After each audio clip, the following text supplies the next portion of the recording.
And at the end of the play, stability is restored.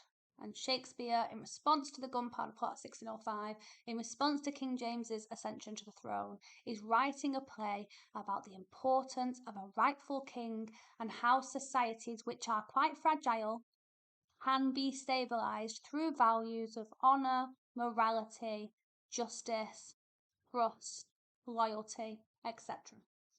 And Malcolm makes a speech at the end once he's just about to be crowned king.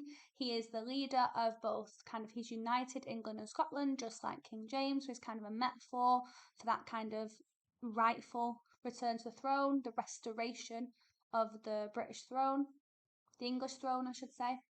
And he says, "Make us even with you," which tells us that he wants things to be even, he wants things to be stable, ordered, and restored.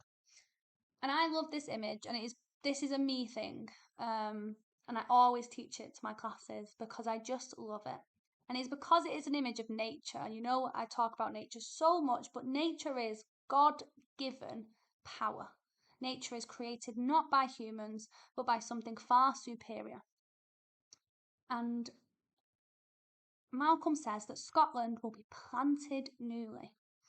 And this image of planting makes me think of a garden. It makes me think of growth, something growing, being planted, something being nurtured and nourished.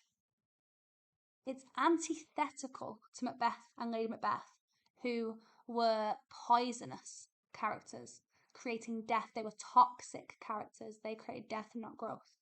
And Malcolm here, when he says planted, it makes me think of roots,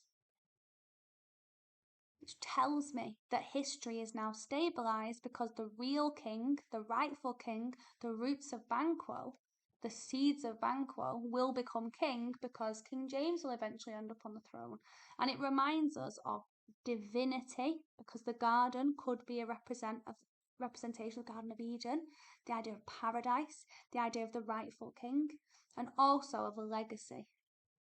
And if we have a legacy of moral, stable leaders, then we'll have a legacy of moral and stable kingdoms. And this is how we create stable societies. So morality, loyalty, and piety is stabilizing, is the big message of Shakespeare's play, which is why the rightful king is able to plant Scotland newly, because they restore order.